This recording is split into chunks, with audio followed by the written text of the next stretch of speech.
Hello friends, आज हम लोग बात करने वाले हैं एक नए टॉपिक पे जिसका नाम है the reduction of share capital. अब तक हमने देखा कि शेयर कैपिटल में ऑल्टरेशन कैसे करते हैं, इंक्रीज कैसे करते हैं। अब बात करते हैं रिडक्शन की। तो रिडक्शन मतलब होता है कटौती करना, कमी करना। तो बेसिकली ये जो रिडक्शन ऑफ शेयर कैपिटल है एक बड़ा टॉपिक है। तो इसके लिए हम दो वीडियो बनाएंगे। पहली वीडियो में हम देखेंगे meaning, modes of reduction of share capital, यानी कि कौन कौन से मोड हैं। तीसरा हम देखेंगे प्रोहिबिशन ऑफ रिडक्शन, कटौती पर प्रतिबंध, special resolution, approval of NCLT, notice देखेंगे, अकाउंटिंग स्टैंडर्ड फॉलोड देखेंगे, ऑर्डर ऑफ ट्रिब्यूनल देखेंगे, according under section 447 punishment of देखेंगे कि फ्रॉड होता है तो पनिशमेंट क्या है, पेनल्टी देखेंगे। नेक्स्ट वीडियो में रिडक्शन के पार्ट 2 में हम देखेंगे कि प्रोसीजर क्या क्या होता है, क्या क्या चीजें होती हैं, एक पूरा प्रोसीजर हम देखेंगे। तो चलिए शुरू करते हैं। सबसे पहले बात करते हैं मीनिंग की। तो the reduction of share capital means reduction of issued, subscribe and paid up share capital of the company. मतलब कि शेयर कैपिटल की कटौती का मतलब ये होता है कि कंपनी ने जो इश्यू किए हैं, जारी किए हैं, सब्सक्राइब्ड और पेड अप कैपिटल की कमी हो जाती है। तो जब वो कमी होती है उसके कारण कंपनी को अपने शेयर कैपिटल में रिडक्शन करना पड़ता है, कटौती करनी पड़ती है।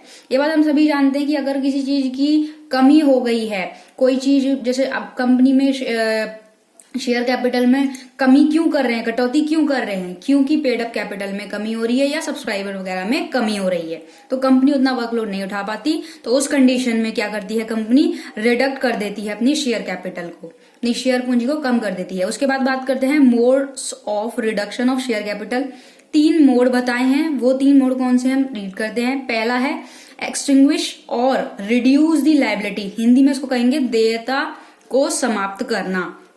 अब कंपनी कैसे करती है, वो इसलिए ऐसे करती है कि कंपनी अपना कोई भी, या तो कोई भी रूप होगा या आंशिक रूप से, मतलब कि एक छोटे रूप से क्या करेगी, वो भुगतान किए गए जो भी शेयर होंगे ना उसकी पूंजी को क्या करेगी, कम कर देगी या बुझा देगी। और इनडायरेक्टली क्या हो रहा है, पार्टली पेड अप शेयर हो रहा है। तो उसमें क्या होगा कि कंपनी में पूंजी, कंपनी की शेयर पूंजी कम हो जाएगी। दूसरा मेथड होता है cancel and paid up share capital, यानी कि कंपनी अपने शेयर कैपिटल को ही रद्द कर देगी। तो उसमें क्या होगा, कंपनी कैसे, कोई भी कंपनी अपने शेयर को रद्द करेगी, या तो वही उसको रद्द कर दिया, या फिर अपनी शेयर पूंजी को कम कर सकती है। तो कैसे करेगी, खोई हुई या उपलब्ध संपत्ति जो भी मिली है, कि मान लो कोई उसकी प्रॉपर्टी कैंसिल हो गई है, खोई हुई थी या लॉस्ट हो गई, उसको क्या करेगी, दोबारा से वो करेगी, एसेट्स वगैरह का पूरी तरीके से एक बताएगी। उसके बाद अप्रकाशित कर देगी, उसको प्रेजेंट नहीं करेगी। तीसरा होता है पे of any paid up share capital, मतलब कि सेकंड वाले में क्या हो रहा था, रद्द कर रही थी, थर्ड वाले में वो भुगतान करेगी, अपने शेयर कैपिटल का भुगतान करेगी। वो कैसे करेगी कि कंपनी क्या है, पूरी तरीके से भुगतान करेगी। तो जो शेयर होंगे ना उसका भुगतान करके शेयर पूंजी को कम कर सकती है, जो कंपनी की इच्छा से अधिक हो। मान लो कोई कंपनी है, उसके शेयर हैं 100 हैं, तो उस कंडीशन में वो क्या करेगी, और उसकी जो कैपिटल है वो 150 जा रही है, तो वो कम कर देगी, उसको 50 लेस करके 100 का भुगतान करके अपनी कैपिटल को रद्द कर देगी। उसके बाद हम बात करते हैं प्रोहिबिशन की। तो प्रोहिबिशन ऑफ रिडक्शन मतलब होता है कि कटौती पर प्रतिबंध करना। तो इसका मतलब होता है no reduction of share capital shall be made if the company is in arrears or in the repayment of any deposit accepted by it either before or after the commitment of this act or to the interest payable thereon. तो इसमें क्या है कि share पूंजी में या तो कोई भी कमी नहीं की जाएगी, और अगर जो कंपनी के जो एक्ट हैं उसके अकॉर्डिंग प्रारंभ होने से पहले, या तो पहले कर दे या बाद में, या अगर हो गया है कंपनी एक बन गया उसके बाद में कर दे, तो किसी भी प्रकार का जो रीपेमेंट होगा, बकाया होगा या ब्याज होगा उसको वो देगी। वहां पे वो ये नहीं कह सकती कि भाई हम रिडक्शन करेंगे, पहले आप दोगे। तो ये एक ग्राउंड मिल जाता है जहां पे प्रोहिबिशन हो जाता है कि आप रिडक्शन नहीं कर सकते, पहले आपको पेमेंट करनी होगी। उसके बाद बात करते हैं special resolution and approval of NCLT. Friends, NCLT का मतलब होता है नेशनल कंपनी लॉ ट्रिब्यूनल। ठीक है, जहाँ ट्रिब्यूनल में जाते हैं लॉ, जितने भी कंपनी से रिलेटेड केस होते हैं तो अपने अलग अलग ट्रिब्यूनल्स बने होते हैं, उसमें जाते हैं। तो इसमें क्या होता है कि इसमें क्या है, एनसीएलटी की विशेष संकल्प और अनुमोदन, रिसोल्यूशन और अप्रूवल को ये कहते हैं हिंदी में। तो ट्रिब्यूनल द्वारा क्या होगा कि अब मान लो ट्रिब्यूनल द्वारा कोई भी पुष्टि के अधीन हुई है और शेयर द्वारा सीमित है, या तो लिमिटेड है या गारंटी द्वारा शेयर है, तो शेयर पूंजी के द्वारा जो भी एक सीमित कंपनी होगी, लिमिटेड कंपनी होगी ना, वो एक मतलब विशेष तरीके का, स्पेशल तरीके का रिसोल्यूशन करेगी, और रिसोल्यूशन पारित करने पे वो क्या होगा कि शेयर पूंजी को कम कर सकती है। भाई स्पेशल एक रिसोल्यूशन निकाल दिया, और ये वो किसकी अप्रूवल से करेगी, एनसीएलटी के, नेशनल कंपनी लॉ ट्रिब्यूनल के। उसके बाद बात करते हैं 5th पॉइंट की, notice to regulator and creditors. तो रेगुलेटर को कहते हैं नियामकों को जो कि रेगुलेट कर रहे हैं, क्रेडिटर को कहते हैं हम हिंदी में क्रेडिटर को होता है आपका लेनदार, हाँ लेनदार बोलते हैं, लेनदारों। तो इसमें लेनदारों और उसको नोटिस जाएगा कैसे, NCLT shall give notice of application for the reduction of share capital to the following. तो ये कुछ तरीके बता रखे हैं कि किस तरीके से एनसीएलटी द्वारा क्या होगा, मतलब निम्नलिखित ये बता दिए हमें यहाँ पे फॉलोइंग, उसके द्वारा शेयर कैपिटल को कम करने के लिए एक नोटिस जाएगा। नोटिस में क्या क्या होगा, नोटिस में ये होगा कि एक तो ये होगा सेंट्रल जो गवर्नमेंट होगी, ठीक है, वो केंद्र सरकार, दूसरा कंपनी के रजिस्ट्रार वगैरह होंगे वो, तीसरा सिक्योरिटी और एक्सचेंज बोर्ड का जो भी होगा, लिस्टेड कंपनी होगा, सूचीबद्ध जो भी कंपनियां होती हैं वो, और फोर्थ में जाता है कंपनियों के लेनदार जो क्रेडिटर्स ऑफ द कंपनी है। इसमें क्या है, इसमें जो आपका सीजी रहेगा और आपका आरओसी रहेगा, सेबी रहेगा, इसमें लेनदार द्वारा ये नोटिफिकेशन मिलेगा, और 3 महीने का टाइम पीरियड रहता है, उसके अंदर अंदर करना होता है। जो कि क्या करेगा, जो भी इसमें प्रतिनिधित्व होंगे उसको ध्यान में रखा जाएगा, और उस 3 महीने के टाइम पीरियड में अगर मान लो किसी को नोटिस रिसीव नहीं हुआ तो ये मान लिया जाएगा कि कटौती में कोई आपत्ति नहीं है। आपको अप्रूवल देना होगा ना कि भाई हमें कोई दिक्कत नहीं है, लेकिन अगर आपने नहीं दिया तो इसका मतलब आपका मौन सहमति मान ली जाएगी कि आपको उससे कोई ऑब्जेक्शन नहीं है, ठीक है, रिडक्शन में आपको कोई दिक्कत नहीं है। उसके बाद बात करते हैं accounting standard to be followed, मतलब कि लेखा मानक का पालन किया जाना, लेखा मानक अकाउंटिंग स्टैंडर्ड।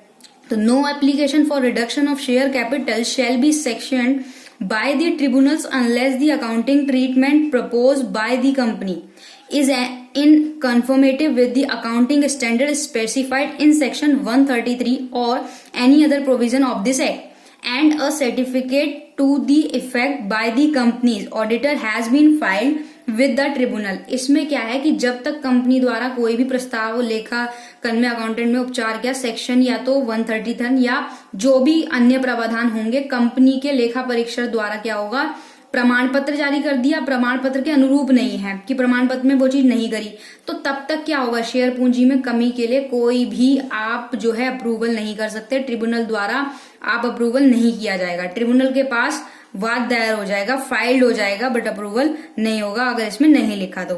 उसके बाद 7 पॉइंट पे बात करते हैं order of tribunal. Order of tribunal का मतलब होता है कि ट्रिब्यूनल का आदेश क्या है, क्योंकि हम एनसीएलटी के बियॉन्ड तो जाएंगे नहीं, तो ट्रिब्यूनल का आदेश क्या है इसमें, ट्रिब्यूनल अगर द ट्रिब्यूनल में if it is satisfied that the debt or claim of every creditor of the company has been discharged or determined or has been secured or his consent is obtained, make an order confirming the reduction of share capital on such terms and condition as it deems fit। मतलब क्या है यहाँ पे कि अगर tribunal को आप satisfy कर दो कि कंपनी का जो भी क्रेडिटर है उसमें क्या उसको ऋण वगैरह या जो भी क्लेम वगैरह उसके लिए छुट्टी दे जाती है, या निर्धारित कर दिया गया कि भाई आपका सेफ है, आप सिक्योर रहोगे यहाँ पे, या उसकी सहमति मिल गई कि हाँ भाई कोई दिक्कत नहीं है, तो ऐसे जो नियम होंगे, कंडीशन होंगी, टर्म्स एंड कंडीशन होंगे, उस पर क्या होगा, शेयर पूंजी की कमी के लिए एक जो है आदेश दिया जाएगा, जो भी मतलब फिट बैठेगा एक आदेश जारी कर दिया जाएगा कि भाई किसी को कोई दिक्कत नहीं है।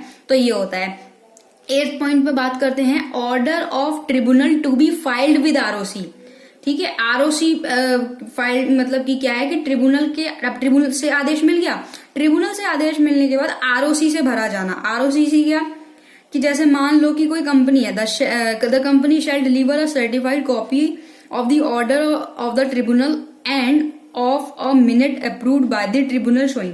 अब इसमें क्या है, मान लो कि कंपनी जो है ट्रिब्यूनल का आदेश को उसको सर्टिफिकेट मिल गया तो ट्रिब्यूनल क्या करेगी, ट्रिब्यूनल वहां पे अप्रूवल कर देती है और एक डिलीवरी दिखा देगी। क्या होगा उसमें क्या क्या होगा, एक तो अमाउंट ऑफ शेयर कैपिटल होगा कि शेयर कैपिटल का अमाउंट कितना है, दूसरा number of share into which it is to be divided, कि शेयरों की संख्या क्या है जिसमें इसको डिवाइड किया गया है। उसके बाद आएगा अमाउंट ऑफ ईच शेयर, हर प्रत्येक शेयर की राशि क्या है। उसके बाद आएगा पंजीकरण की तिथि और प्रत्येक शेयर के भुगतान किए जाने पर, यानी कि पंजीकरण की तिथि क्या है, डेट वगैरह क्या रहेगी, पेड अप वगैरह क्या रहेगा, रजिस्ट्रेशन की डेट, वो सारी चीजें मायने रखती हैं। उसके बाद जो भी आपको आदेश मिलेगा to the registrar within 30 days of the receipt of the copy of the order who shall register the same and issue a certificate. मतलब इसका यह है कि जो भी आपको आदेश मिला उसके बाद क्या होगा, 30 दिन का टाइम पीरियड रहेगा रजिस्ट्रार को और वो रजिस्टर करेगा और उसका आशय क्या रहेगा कि वो आपको एक सर्टिफिकेट इशू करा दे। उसके बाद point number 9, action under section 447 punishment for fraud. अब क्या है कि मान लो धोखाधड़ी का है, तो धोखाधड़ी के लिए 447 सेक्शन के तहत आपको पनिशमेंट मिलेगी। आपने भाई फ्रॉड किया, रिडक्शन की कोई नीड नहीं थी, फिर भी आपने कंपनी के शेयर कैपिटल को रिडक्ट किया, तो उसमें क्या है, he shall be liable under section, वो लाइबल किसके होगा, अंडर सेक्शन 447 के। तो देखते हैं वो कौन से टर्म्स हैं जहां पे लाइबल होगा। If any officer of the company, मतलब कंपनी का कोई भी ऑफिसर है, वो चीज क्या करता है, वो इन 3 चीजों में से कुछ भी एक करता है। Number 1, knowingly cancels the name of any creditor entitled to the object to the reduction. अब कोई कंपनी में कोई भी अधिकारी क्या कर रहा है, जानबूझकर, मतलब कमी के उद्देश्य को जानबूझकर किसी भी लेनदार जो क्रेडिटर है उसके लिए छुपाता है, जानबूझ के वो देना ही नहीं चाह रहा है क्रेडिटर को, दैट्स वाई वो कंपनी में रिडक्शन कर रहा है, इस तरीके की चीजें कर रहा है। या जानबूझकर क्या कर रहा है, जो मतलब मिस रिप्रेजेंट कर रहा है कि जो भी मतलब जो ऋण है उसकी प्रकृति या जो भी उसकी राशि है गलत तरीके से बता रहा है, सही नहीं बता रहा कि भाई इतना क्रेडिट है, इतना अमाउंट है, वो सही अमाउंट नहीं डिस्क्लोज कर रहा।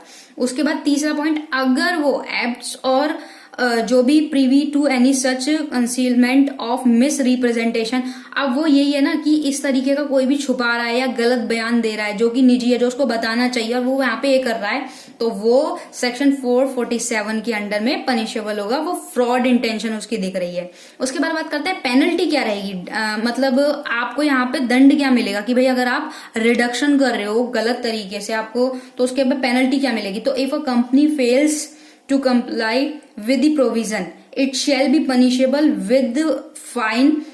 अब फाइन उसको क्या मिलेगा कि मान लो कोई भी कंपनी क्या कर रही है, गलत तरीके से प्रावधानों का पालन कर रही है और विसफल रह रही है, तो वहां पे क्या होगा, उसको दंड मिलेगा जो कि 5 लाख और मैक्सिमम 25 लाख तक या जो भी हो सकेगा वो होगा। अब सीधी सी बात है ना, कोई भी कंपनी है और सबसे पहले क्या है कि जब हम रिडक्शन की बात करते हैं ना, तो रिडक्शन हमें कंपनीज एक्ट में सेक्शन 66 में इसका पूरा दे रखा है कि क्या क्या है, इसी तरीके से सेम दे रखा है। तो सेक्शन 66 के अगर हम बियॉन्ड जाएंगे या कुछ भी ऐसा करेंगे तो वो गलत है, तो जब हम गलत करेंगे तो हमें पेनल्टी मिलेगी। तो वही पेनल्टी है कि मिनिमम आपको जो लेस देन 5 लाख से तो कम होना ही नहीं है, या जो भी जितने भी आपने फ्रॉड करा है उतना, या मैक्सिमम 25 लाख तक का। तो ये हमारा टॉपिक है रिडक्शन ऑफ शेयर कैपिटल, जिसमें हमने देखा कि सेक्शन 66 क्या कहता है प्लस वो मोड देखे। नेक्स्ट वीडियो में हम ये देखेंगे कि प्रोसीजर क्या क्या है। तो आई होप ये टॉपिक आपको इतना क्लियर हुआ हो। वीडियो को लाइक कीजिएगा और ज्यादा से ज्यादा शेयर कीजिएगा। Thank you so much.